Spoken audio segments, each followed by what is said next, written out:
Well, good afternoon, and I am now going to make a wonderfully robust roasted tomato sauce. I'm also going to show you how to pressure can it. So the first half of this video is going to be how to make the sauce. The second half, if you're interested, is going to be how to pressure can it. You can also water bath can if you want. Just follow directions from Ball Canning or one of the other companies. And you don't have to can it at all. You can freeze it or you can just eat it right away. But this particular one, I'm going to can. These are the tomatoes that I picked this morning. You can see that there are a variety of tomatoes in here. I have the purple bumblebee tomatoes. I just have some regular tomatoes. Now, the great thing about this sauce is you can make it with imperfect tomatoes, or a tomato that just has a little bit of, maybe a little spot on it or something. So this is a variety of tomatoes, from the plum tomatoes to just various eating tomatoes, slicing tomatoes, to these purple bumblebee cherry tomatoes that you can use. This is about a little over 3 pounds of tomatoes. In addition to the tomatoes, I'm going to put in 1 sweet red pepper, 2 spicy hot peppers. This is a serrano pepper, an entire head of garlic, 1 onion. I'm going to be using ultimately some red wine. This is from our vineyard, and salt and pepper. You'll also need olive oil for the first step. The very first thing you need to do is going to wash the tomatoes, and then you're just going to have them. And we're going to put them onto an oiled roasting pan. I have 3 baking dishes of tomatoes, and notice that I have sort of put them in according to size. My smaller plum tomatoes here with my little bumblebee cherry tomatoes. The larger ones are basically quartered, and these are my medium size, which are halved and quartered as well. One of the nice things about this recipe is you really don't have to even chop very much. I'm just going to take this onion, slice it like this. Okay. Likewise with the garlic, all you have to do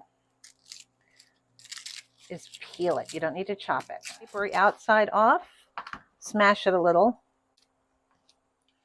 All right, there's the garlic. Likewise, you just take your sweet pepper, slice it, pull the seeds out, and I'm just going to slice it into rough chunks.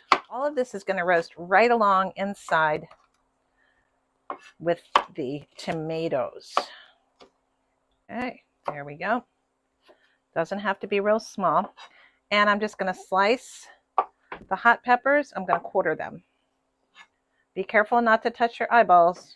I'm putting onions and the red peppers, and we'll be putting some garlic in because we want to make this nice and garlicky. Roasting this is going to give it all this fabulous roasty flavor. And it's just going to intensify the flavors of the veggies that are in there, making it quite delicious. Ultimately, it's all going to get mixed up together in a saucepan at the end. So if you don't get it perfectly distributed, it's perfectly fine. In goes the garlic. Just infuse it, kind of sprinkle it wherever. Well, you're not sprinkling, you're tucking them in here and there. We're going to just salt and pepper it. We're going to get some black pepper, fresh cracked, all over here, like so. Final step is to put a little bit more olive oil across the top. Just drizzle it across the top. You don't have to drench it, just drizzle it nicely across the top. Once you've got your tomatoes all prepped, you've preheated your oven at 400 degrees, and I'm going to pop these in the oven for about 30 minutes. Once the tomatoes have roasted and you'll take them out of the oven, just let them cool for a few minutes because the next bit is a bit splattery and I don't want you to be burned. Okay, I've put some of these in already, and now I'm just going to put the rest into a large pan.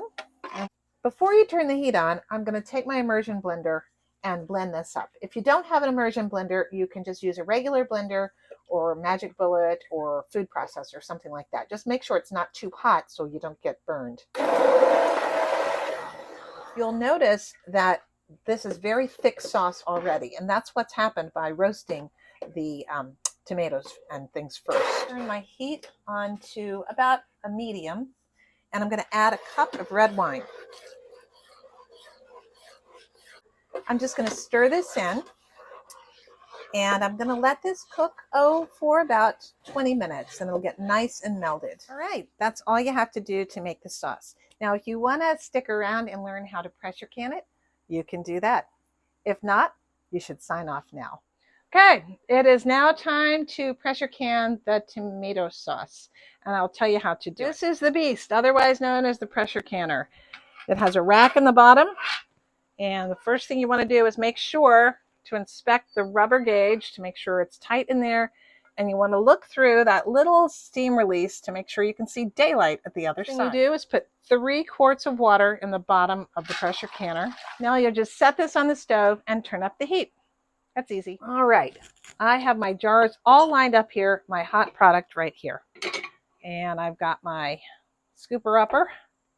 This is a hot sauce. First, I fill the jars. I'm going to fill them up to about an inch below the top. All right, the next thing you want to do is take your paper towel and take your vinegar. And I'm just going to wipe the jar really carefully. This gets anything off of there and also gives it a little disinfectant. You don't want anything stuck between, and let's see, there's a little on there. You don't want anything between the seal that might interfere with the seal. Now, when you're pressure canning, you do not need to add lemon juice or any kind of acid. If you were water bath canning, you would absolutely need to add some lemon juice to this. Next thing you're going to do is put on the lids. 1, 2, and 5. And then the rings go on. Finger tight. 1. You want to make sure these are washed well. I reuse them over and over and over again. So, hot tip, when you're buying things for canning, just don't buy rings and lids. Just buy your lids.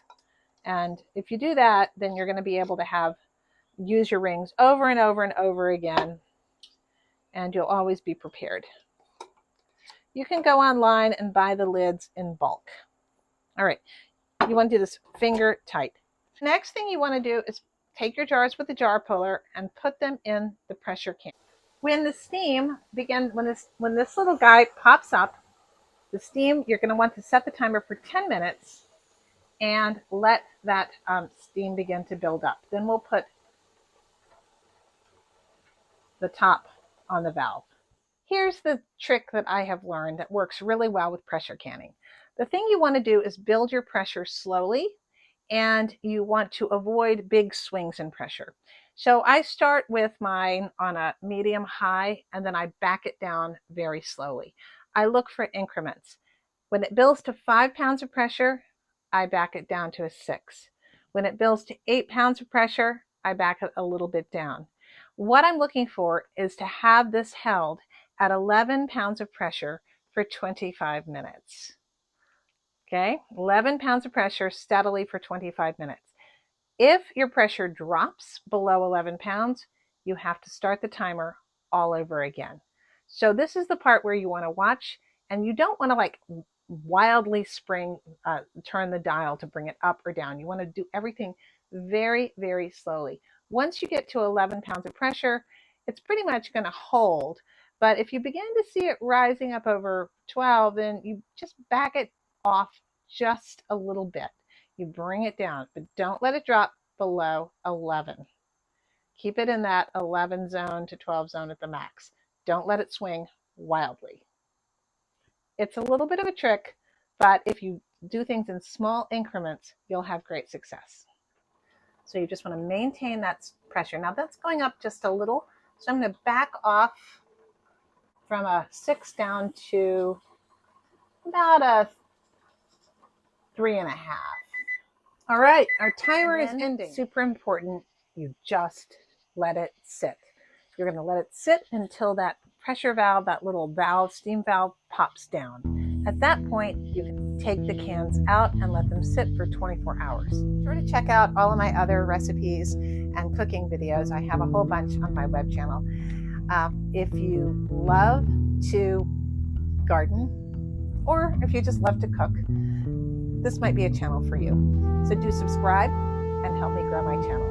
Thank you so much for watching. Take care. Bye.